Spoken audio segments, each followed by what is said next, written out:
everyone, welcome back to the My Favorite Things YouTube channel. I'm Karolyn and I'm stopping by today to share a process video for a project that I created using components from the Better Together card kit and many components of the Slimline Starter Die-namics. The Slimline Starter Die-namics are a set of dies that meet the scale of Slimline cards and include not only an image panel die with a stitched border, but they also include a slider channel die, a double slider loop slots die, a pull tab die, and a skinny fishtail flag die. Most of the components that you'll need to make a slimline-sized interactive card. And that's what we're going to do today, using the Better Together card kit components. I started off by using the stitched panel and pull tab dies to die cut 2 panels and a pull tab from Limelight green cardstock. I'll build the mechanism on one of the green panels and I'll use the other panel to die cut the parts of my background. I've used the double slider loop slots die to die cut the slots for my double slider loop. And then I use the slider channel to die cut a channel above the loop slots because I'll have 2 critters moving simultaneously towards each other. I've shown this before in other double slider loop videos, but I'll show you more as the video progresses. I've used 2 of the Slimline Grassy Hills dies to die cut the grassy areas that I'll use to build my background. I'll use these grassy hills to hide the mechanism behind the scenes. I die cut the road for my scene from steel gray and smooth white cardstock using the On the Road Die-namics, a die that you can add on to the Better Together card kit. I'm positioning it in the middle of my 2 grassy hill die cuts, and I'll use the stitch panel die to die cut the road to fit the slimline panels. And then I'll use the On the Road Die-namics again to die cut the center of the grassy hills. So I'll end up with a left and right portion of grassy hills and the road in between. Here I'm temporarily adhering the taller of the 2 grassy hills to the back of the mechanism panel because I need to die cut the channel into the grassy hills in the exact same location as the mechanism panel. I flip the panel over and I'm securing the channel die in place with some washi tape, and I'll die cut it off camera. Next, I trimmed a 1/2-inch strip of plastic from a heavy-duty Ziploc bag. I trimmed off the zipper portion of the strip with my scissors, and I'm feeding the 2 ends of the loop from the front to the back of the mechanism panel. I'll pull the 2 ends together, leaving a slight amount of slack in the loop, and I'll secure the ends together with my stapler. I'll trim off the excess loop material with my scissors. And while I do this on camera, it gives me a chance to apologize in advance for my big head getting in the way of the camera's view. I'm using an old camera for this video, and the setup was such that my head got in the way a lot. Okay, now I need to attach the pull tab to the loop. So I'm positioning the pull tab on the back of the mechanism panel, and I'll center it on the loop, making sure that the pull tab extends about 1/4 inch on the right end of the panel. Once in place, I'll attach the pull tab to the loop using my mini stapler again. I know I've shown the assembly of this double slider loop mechanism many times previously, but I wanted to show it once more using the Slimline starter set to show that they work exactly the same as our other interactive dies, but are scaled longer to fit the Slimline profile. I trimmed a 1/4 inch by 3 1/8 inch piece of printer paper, and I'm wrapping it around the pull tab in a trifold fashion. This will be my collar that I'll use to keep the pull tab aligned.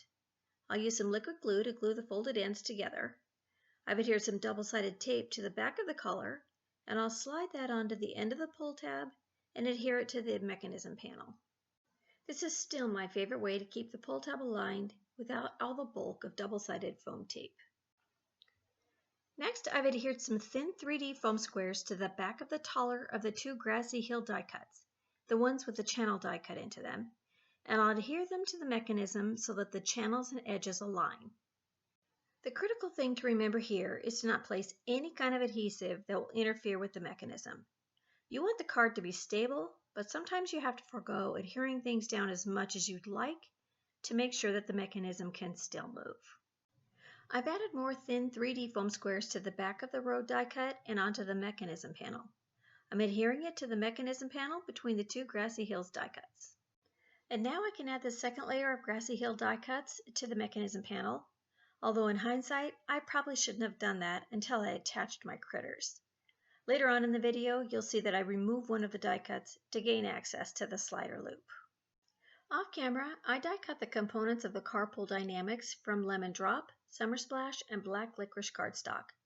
And I'll quickly assemble it here for you in case you were wondering which pieces go where. It's pretty self-explanatory, as the dies emboss lines that help you know what goes where.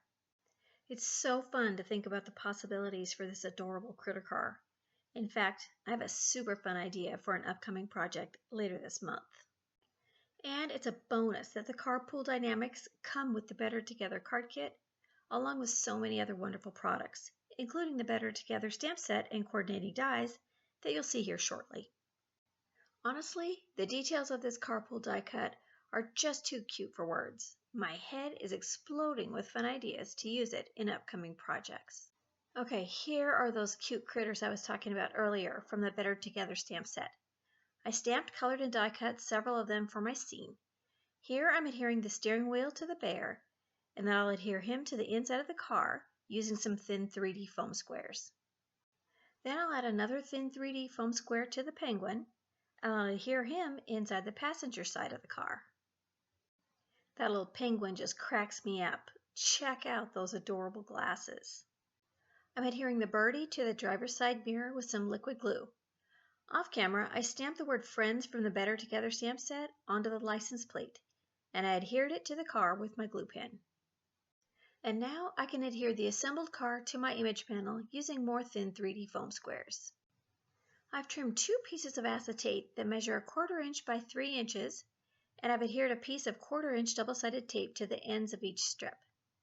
I'll attach these 2 strips to the double slider loop, but here's where I realized that I shouldn't have attached the shorter Grassy Hills die cuts just yet. I struggle to show how I did this on camera, but I'm sliding the left strip through the back side of the pull tab so that the adhesive on the strip attaches to the back of the loop. Once it's attached, I can push the strip through the channel to the front of the panel. Now you can see that I removed the right side of the shorter Grassy Hills die cut so that I have better access to the channel and the loop. I've removed the adhesive from the strip, and I'll slide it through the channel and adhere the strip to the front of the loop. Once that's in place, I can add a few extra foam squares to the areas that are loose, and then I can re-adhere the right Grassy Hills die cut to the panel. Creating interactive cards has become somewhat of a science for me.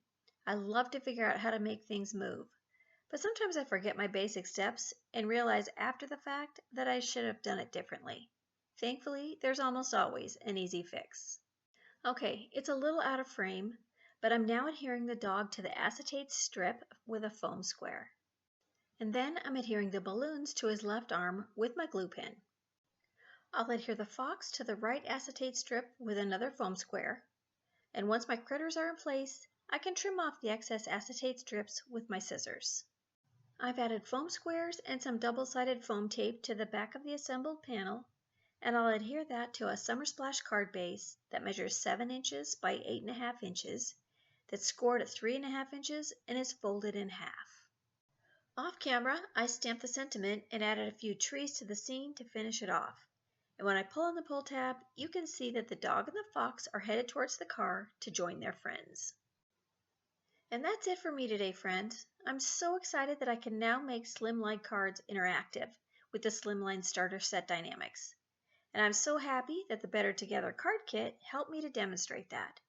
Be sure and subscribe to the MFT YouTube channel for all of the creative goodies that we share here on a regular basis. Thanks for watching and have a great day.